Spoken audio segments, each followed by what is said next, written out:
Let's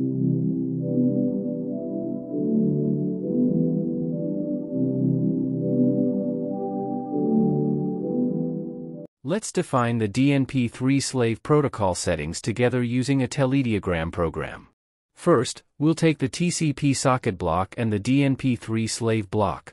We connect the output of the TCP socket block to the SAR input of the DNP3 slave block. Since it behaves as a DNP3 slave, we selected the TCP socket block as the server and defined the listening port. I entered the default port as 20,000, but you can define any port you want. The media type can be Ethernet, GSM, or Wi-Fi. We'll communicate over Ethernet. We have the option to enter the local address of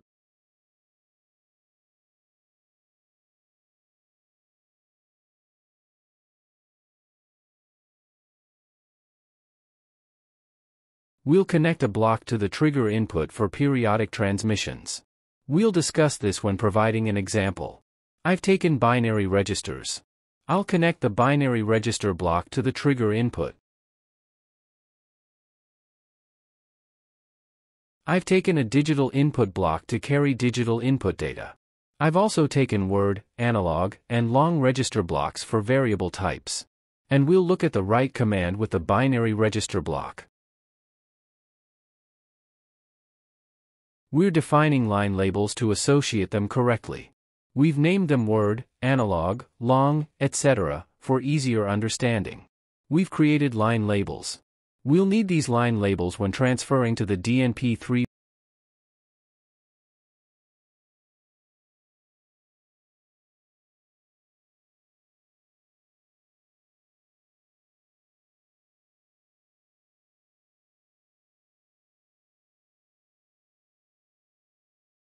To define DNP3 protocol settings, open the variable address table in the Projects section and click Add. Let's start by defining digital input 0. You can start from any address you want. Since there is no previous definition, there won't be any address conflicts.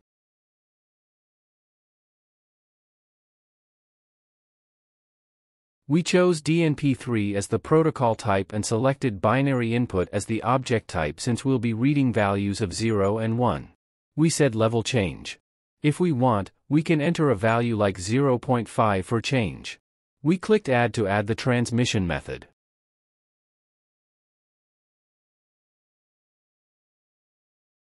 Now, for a word variable, let's enter the start address for reading word. Let's find the relevant line label. We selected DNP3 as the protocol type.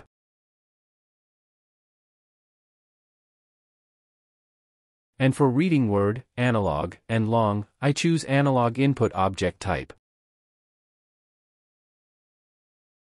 Here we said level change. We left it as 0, meaning data will be sent with every change. Reading commands for the 4 variable types are done.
Now, let's look at a write command.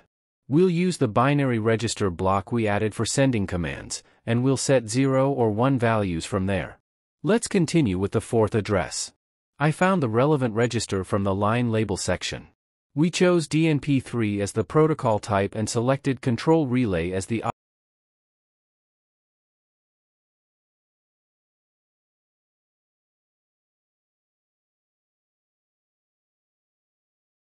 Quality register block definitions allow adding information about whether the data sent to DNP3 is valid or invalid. Here, selections like short pulse or long pulse can be made for commands. Execution method definitions can also be made. We clicked Add. Let's not do it one by one for 3.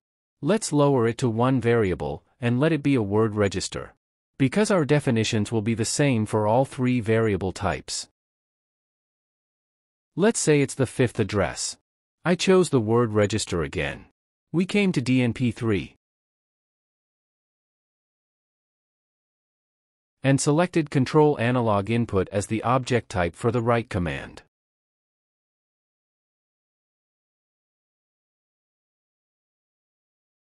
Again, we said level change for the send method and clicked Add.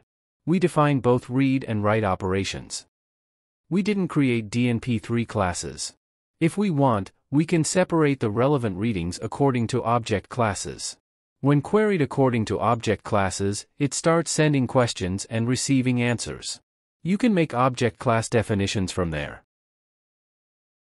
Now, I'll take 2 more binary register blocks. We've already made the line label definitions.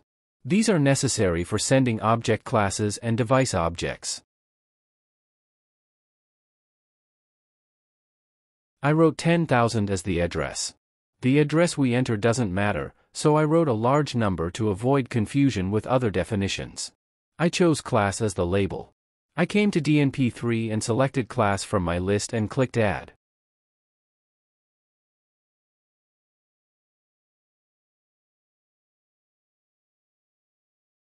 I named it device for device objects.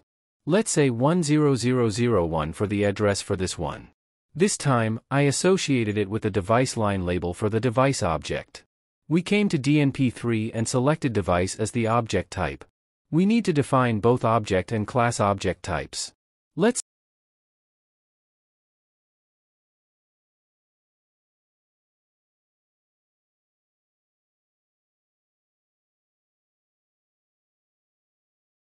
Now, to be able to test, let's use the View Plus SCADA software. A SCADA project has been created according to the configuration made in the RTU project. Let's start with the read commands. The SCADA software and the RTU device communicate via the DNP3 protocol.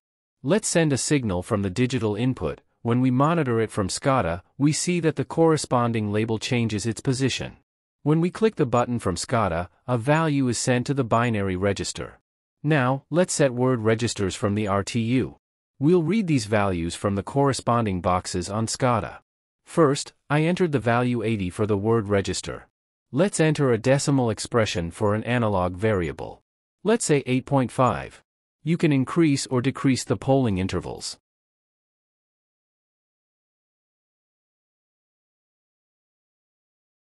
For long variables, let's enter a value like this. We've read value sent from the slave on the master side. Now let's look at the write commands. If we enter 70 for the word register, we set the corresponding register to 70. We see that the value comes to the RTU project in online monitoring. Let's enter another different value. Let's enter a value like 90. We see that the value 90 arrives at the RTU project. We can track how many queries come to the relevant labels from SCADA from the counter value on the server. For example, when we look at the counter value now, we see values like 2, 4, 2, 4. When a trigger signal is sent on the rising edge to the TRG input of the DNP3 block, we see that the counter values become 4, 6, 4, 6. When a signal is sent, it sends a question and receives an answer once. When periodic transmission is activated, regardless of whether there is a change or not, whether the transmission condition is met or not, questions are sent to all defined blocks, and answers are received.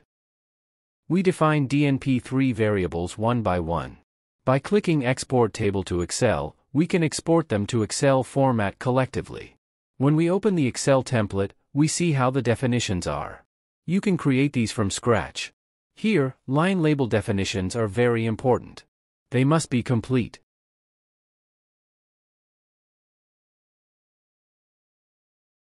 For example, we copied another binary write command. Let's enter 5 as the address. We could have entered 6 here since there is a possibility of conflict with the other. Let's save it and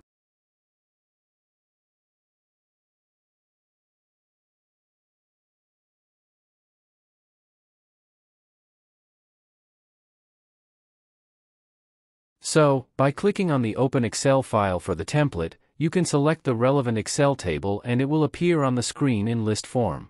And if you click OK, you'll see a warning on the screen. It says that these names are not used because there were previously defined labels, but you can still view the last row you added. This way, you can define DNP3 protocol settings in Excel and transfer them to the telediagram. You can also download the blank template file by clicking the Use Template this button. This way, you can also make your definitions.